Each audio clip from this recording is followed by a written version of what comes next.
Friends, have you ever promised yourself that from now on you'll change? From now on you'll be disciplined? But just a few days later, you found yourself right back where you started. If so, you're not alone. Most people in the world don't fail because they lack talent. They fail because they lack self-discipline that lasts over the long term. Imagine if you learned to control your urges, learned to work consistently toward your goals, and kept moving forward even after motivation disappeared. What would your life look like a year from now? Maybe your body would be healthier, your career would have advanced, your income would have grown, and most importantly, you'd be proud of yourself. But the question is, how do you build discipline that doesn't last just a few days, but stays with you for a lifetime? That's exactly the question this video answers. You'll learn 7 proven principles that will help you build a disciplined mindset. Principles that will teach you how to turn big goals into small actions, how to control your emotions, how to bounce back from failure, and that will transform you into someone who keeps their promises. So watch this video till the end, because even just one of these ideas could change the entire direction of your life. If you enjoy powerful book summaries and life-changing knowledge like this, like this video now. Comment, "I choose discipline," and subscribe to the listening library so you never miss the next step of your success journey. Now let's begin this journey of self-discipline. Chapter 1. Create a vision that guides your daily actions. Imagine you're sitting in a ship in the middle of a vast ocean. You have a powerful engine, plenty of fuel, and the full capacity to move forward. But there's one thing missing: direction. Without direction, even the most powerful ship drifts off course. The same is true of human life. Most people don't fail from a lack of discipline. They fail because they don't actually know where they want to go. They work hard every day, but that hard work isn't moving toward any clear destination. Long-lasting self-discipline doesn't begin with a habit, a routine, or motivation. It begins with a powerful vision. A vision is the picture you create in your mind of your future. The clear answer to who you want to become 5 years from now. What will your health look like? Where will your career be? What will your relationships look like? And what will your lifestyle be like? When that picture is blurry, decisions become blurry too. But when that picture is clear, every decision becomes easier. Think about it. If you know you want to become a successful entrepreneur, scrolling social media aimlessly late into the night suddenly becomes less appealing. If you can clearly see the future of your body, it becomes easier to resist unhealthy choices. A vision acts like an invisible compass. When distractions try to pull you off course, that same vision brings you back to the right direction. An interesting fact: elite athletes, successful entrepreneurs, and high performers regularly practice visualization. They don't just write down goals, they build a mental picture of their future. Their minds begin accepting that future in advance. That's why they stay on their path, even in difficult circumstances. Their actions are driven not by temporary motivation, but by a larger purpose. But here's where a big mistake happens. People limit their vision to mere dreams. They want a lot, but they never clearly define it. Remember, a vague dream can never produce strong discipline. Your vision needs to be clear enough that you can actually feel it. The clearer your future is, the stronger your present discipline will be. Starting today, ask yourself a question. If the next 5 years went exactly the way you wanted, what would your life look like? Build that picture in your mind. Write it down. Look at it every day. Because when the picture of the future is powerful, the temptations of the present grow weak, and that is the moment true self-discipline is born. But having a vision alone isn't enough. Many people have big dreams and still don't move forward. So what is it that actually turns dreams into reality? That answer lies in the next chapter, where we'll learn how to break down even the biggest goals into small, everyday actions. Chapter 2. Break big goals into daily repeatable behaviors. Have you ever looked at a mountain and wondered how anyone ever manages to reach the summit? From a distance, the mountain looks so massive that reaching the top seems nearly impossible. But the truth is, no one reaches the summit in a single leap. They simply take one step, then another, then a third. Slowly, thousands of small steps combine to turn that seemingly impossible goal into reality. The big goals in life work exactly the same way. The problem isn't that our dreams are big. The problem is that we make them so big that our minds get scared just looking at them.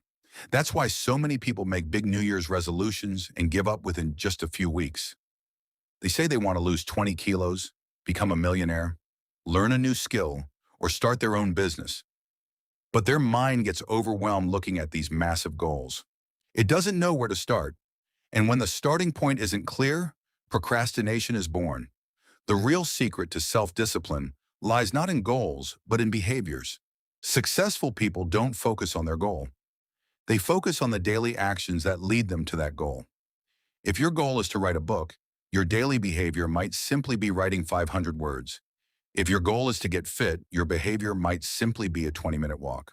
If your dream is financial freedom, your behavior might be investing a portion of your income every day. A common pattern is found among the world's most successful people. They break their dreams down into small, repeatable actions. They don't chase perfection, they chase consistency. Because they know small actions work like compound interest. In the beginning, their effect looks tiny, but over time, those same actions produce extraordinary results. Imagine reading just 10 pages a day. That sounds very simple, but in a year, you'll have read more than 3,500 pages, roughly the equivalent of dozens of books. That's the power of small habits. They seem insignificant at first, but over the long run, they change both your identity and your future. Here's something important to understand. When you turn a big goal into small, daily behaviors, your focus shifts away from the outcome and onto the process. And the process is always within our control. We can't control when success will arrive, but we can control whether we did our work today or not. Remember, discipline doesn't mean doing something extraordinary every day. Discipline means doing ordinary things with extraordinary consistency. These small actions are what gradually change the direction of your life. But there's another problem. Many people start habits, but after some time, once motivation runs out, everything falls apart. Why does this happen? The answer lies in the next chapter, where we'll learn how to build systems that keep you on the right path even after motivation is gone. Chapter 3. Build systems that support discipline. Here's a surprising truth. The world's most disciplined people aren't always the most motivated people. In fact, they get tired too. They don't always feel like it either. They're drawn to distractions too, and yet they keep moving forward consistently. Why? Because they never left their success up to motivation. They built systems that push them in the right direction even when they don't feel like it. That is the real difference between people who dream and people who achieve their dreams. Most people think discipline means forcing yourself every single day. But the truth is the exact opposite. If you have to fight yourself every day, the problem isn't your willpower, it's your system. Think about it. If your room is always stocked with junk food, eating healthy becomes hard. If your phone sends notifications every 5 minutes, staying focused becomes difficult. If your day starts with no plan at all, wasting time is almost guaranteed. So discipline isn't just a game of mental strength, it's also a game of environment design. Many of the world's biggest companies and elite performers rely on systems, not motivation. A pilot uses a checklist before takeoff. A surgeon follows a fixed procedure before an operation. They don't leave their success to memory or mood. They build systems to reduce the chance of mistakes. The same principle applies to your life. Say your goal is to build a daily reading habit. If the book is locked away in some corner of a shelf, reading will be hard. But if that same book is kept right by your bed, the chances of reading it go up many times over. If your goal is to exercise in the morning, lay out your shoes and workout clothes the night before. When the right action becomes easy, discipline starts to feel natural. Another important system is time blocking. Successful people schedule time for their important tasks in advance. They don't decide to work on something if there's time. They decide exactly which task happens at which time. This reduces decision fatigue and increases productivity because every decision you make also costs energy. Remember, systems are your protective shield. Motivation is an emotion, and emotions keep changing. Some days you'll be full of energy, other days not at all. But a strong system works in both situations. That's why people who stay successful over the long run focus more on systems than on habits. Now look at your own life. Is your daily routine pushing you toward success or toward distraction? Is your environment supporting your goals or weakening them? Because in the end, we don't become the result of our intentions. We become the result of our systems. But here's another secret hidden in all this.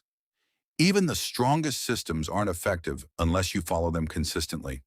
Many people make excellent plans, build the perfect routine, and then stop after a few days. So what is that power that gives a person the ability to keep going for the long haul? The answer lies in the next chapter, where we'll learn why consistency matters more than intensity. Chapter 4. Practice consistency over intensity. Sometimes the truth is quite uncomfortable. People often believe that success comes to those who work the hardest, put in the longest hours, or produce extraordinary results in a single day. But if we look closely at history, business, sports, and personal development, a different picture emerges. Success often comes to those who stick around for the long haul, who move slowly but never stop, who move forward a little every day, even if the world doesn't see their effort. That is the power of consistency. Imagine two people. The first person studies for 10 hours in a single day, then does nothing for the next 10 days. The second person studies for just 1 hour a day, but keeps doing it without a break for months. At first, the first person will look far more impressive, but over time, the second person will move far ahead, because success isn't built from a single day's performance, but from thousands of days of repetition. That's why intensity often deceives people. When motivation is running high, people try to make sudden, huge changes all at once. Waking up at 5 a.m., working out for 2 hours, reading several books, learning new skills, and starting dozens of habits at the same time. For a few days, everything goes well, but then fatigue sets in, mental energy drops, and slowly the entire system collapses. The problem wasn't that their goal was wrong. The problem was they chose intensity over consistency. Studying the lives of many great artists, writers, and entrepreneurs reveals an interesting fact. They didn't build their success from one big effort. They built their identity through small but regular progress. Famous writers wrote every day, whether inspiration was there or not. Great athletes practiced every day, whether they felt like it or not. They understood that extraordinary results come from the repeated execution of ordinary actions. There's also an important psychological fact here. Our brain loves stability. When you do something consistently, it slowly starts becoming part of your identity. But when you keep starting and quitting, your mind starts believing that you're the kind of person who doesn't finish things. That's why consistency doesn't just create results, it also shapes your self-image. Remember, there will be days when you don't feel like your best self. Some days your energy will be low. Some days circumstances will work against you. But the real test of discipline happens on exactly those days. Because consistency doesn't mean being perfect. It means continuing to move forward even in imperfect conditions. One small step, then another, then a third. That is the process that builds an extraordinary life over time. But one question still remains. If consistency matters so much, why do so many people still give up halfway? What stops them? The answer is hidden within us. In the next chapter, we'll face that invisible enemy that can destroy even the strongest plans and best habits, our emotions and our ability to control them. Chapter 5. Strengthen your emotional self-control.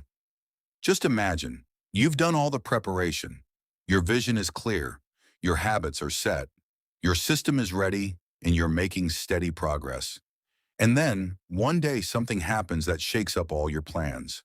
Someone criticizes you. Some failure comes up. Some bad news arrives. Or your mood suddenly turns sour.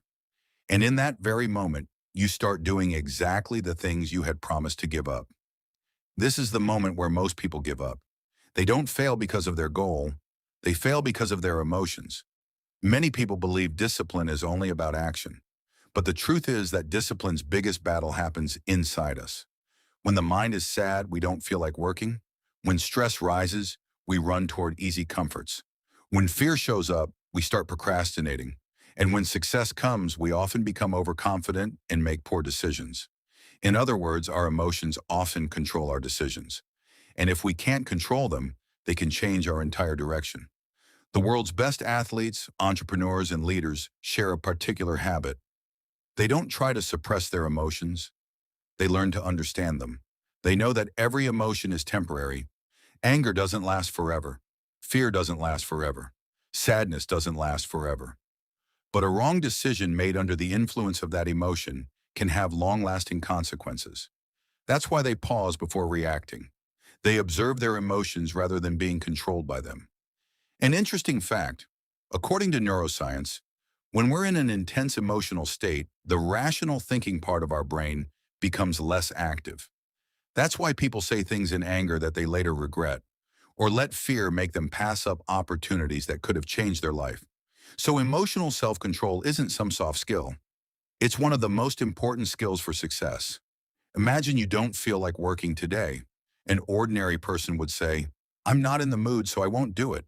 But a disciplined person says, "I'm not in the mood, but my commitment is still there." That's the difference. They acknowledge their emotions but don't hand their decisions over to them. One powerful technique is creating distance between emotion and action.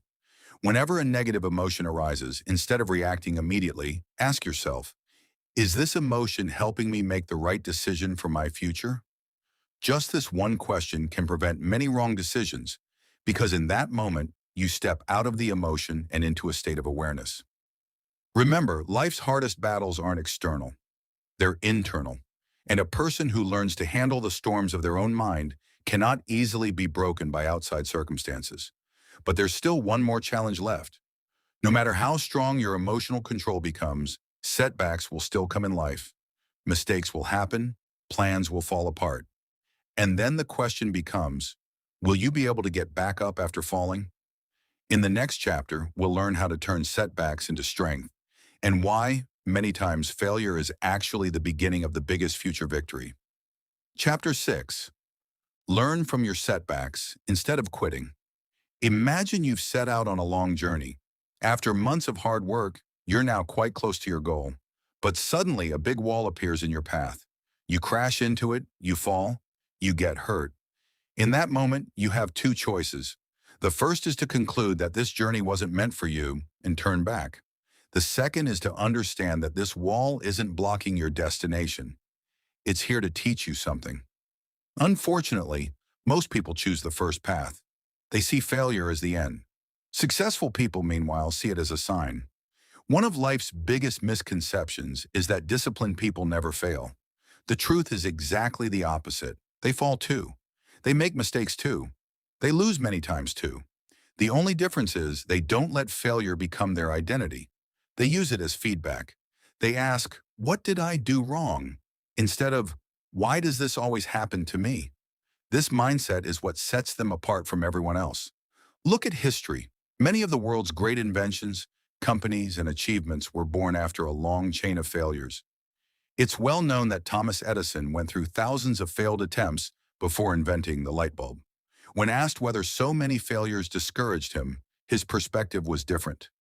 He saw each attempt as a way of learning what didn't work. That mindset is the foundation of success in every field. But our minds have a weakness. When we fail, our mind tends to blow the event out of proportion. One bad day makes us feel like our whole life is ruined. One mistake convinces us we're not capable. One setback makes us think maybe we'll never succeed. This is the mental trap most people fall into. They mistake an event for a permanent truth. The truth is, failure is an event, not an identity. If you missed a habit for one day, doesn't mean you're undisciplined. If your business plan didn't work, it doesn't mean you're a failure as a person. If you fell behind on an exam, it doesn't mean your future is over. These are just events, and events can change. There's a powerful rule: never miss twice. If you couldn't complete your habit one day, make sure you come back to it the very next day no matter what. Because one mistake doesn't stop you, but a repeated mistake changes your direction. Successful people don't chase perfection. They build the ability to recover. They know that falling isn't the problem. Staying down is. Remember, every setback carries a lesson with it. Sometimes it teaches you a better strategy. Sometimes patience. Sometimes humility. Sometimes resilience. And often those very lessons are what turn you into the kind of person capable of handling success. But the journey isn't complete yet. After vision, habits, systems, consistency, emotional control, and learning from setbacks, one final element remains. An element that ties all of these together and transforms your identity. In the final chapter, we'll learn how to make disciplined actions part of who you are. Because when your identity changes, your entire life changes. Chapter 7. Reinforce your identity as a disciplined person. Imagine that 5 years from today, you wake up in the morning, your eyes open, and you don't need to motivate yourself. You begin your important work without any struggle, exercising, reading, learning, working on your goals. None of it feels like a burden anymore, because it's no longer just your habit. It has become your identity. And this is the final secret, one that self-discipline can never truly last without. Most people spend their lives trying to change their actions, but very few people change their identity. They say, I want to lose weight, I want to become rich, I want to be disciplined, but inside their identity stays the same. They still think of themselves as a procrastinator, as lazy, as inconsistent. And that's the problem, because in the end, we keep doing the same things that match our identity. If someone thinks of themselves as a smoker, quitting cigarettes will be very hard for them. If someone thinks of themselves as lazy, becoming productive will be difficult. But when identity changes, behavior starts changing too. That's why the most powerful transformation doesn't start from the outside. It starts from within. Here's an interesting psychological fact. Our brain always tries to stay consistent with our self-image. If you see yourself as a disciplined person, your mind starts making decisions that reinforce that identity. And if you see yourself as someone with weak willpower, your mind will keep finding evidence to prove that belief true. This is where the real power of small actions comes in. Every time you wake up on time, you're not just waking up early. You're proving to yourself that you're a disciplined person. Every time you ignore a distraction and focus on your work, you're reinforcing your new identity. Every time you get back up after a loss, you're teaching your mind that you're not someone who gives up. Remember, identity isn't built in a day. It's built from thousands of small pieces of evidence. Every action is like a vote, and slowly these votes decide who you become. So don't chase perfection. Just make sure your daily actions match the person you want to become. Now look back. You understood the power of vision. You learned how to turn big goals into small actions. You built systems. You put consistency above intensity. You learned to control your emotions. You learned to turn setbacks into lessons. And now you understand the ultimate purpose behind all of this. Building a new identity. This is the point where self-discipline stops being just a skill and becomes a way of living. And when that happens, success starts following you. Because you're no longer trying to achieve success, you've become the kind of person for whom success is a natural outcome. So today, make yourself a promise. You won't wait for motivation. You won't wait for the perfect moment. You won't wait for tomorrow. Because your future won't be built by one big decision, but by the small decisions you make today. And perhaps years from now, when you look back on your life, you'll realize that your whole story started changing on the day you decided you would no longer just chase your goals. You would become the person capable of achieving them.